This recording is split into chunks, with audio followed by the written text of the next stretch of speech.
అందుకే అఖిల కాల జంగాలు ఎప్పుడు అలర చేస్తూ దూకడమే తప్ప తినగా ఉండదు కదా. చిన్నపిల్లలను చూడ మనం కోతి తోక ఒకటే తక్కువ అంటాను చిన్నపిల్లలను చూసి, తోకలేదు కాబట్టి.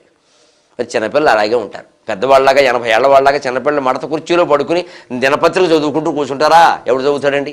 అలా ఉంటే వాడు ముసలాడ కింద లెక్క, వాడికి ఏదో రోగం అన్నట్టు లెక్క. డాక్టర్ దగ్గర తీసుకెళ్ళాలి. వాడు అలర చెయ్యాలి. అలర చేయట్లేదంటే వాడు చిన్నపిల్లడు కాదు, వాడికి ఏదో లోపం ఉందన్నమాట. యువకుడు ఉంటాడు 20 ఏళ్ళ నుంచి 30 ఏళ్ళ వరకు, కాస్త దూకాలి, వెళ్ళాలి, 10 మందితో తగాదా పెట్టుకోవాలి తప్పదు, తిరుగుతాడు రోడ్లమ్మట. అంతేగా బుద్ధిగా ఓ చోట కూర్చో సత్యనారాయణ వ్రతం చేయమంటే వాడు చేయడండి. అది నువ్వు చేయాలి, వాడికి చెబితే ఏమిటా విషయం? ఆ తిరగడంలోనే అందులోనే కాస్త మంచి పనులు చెప్పు.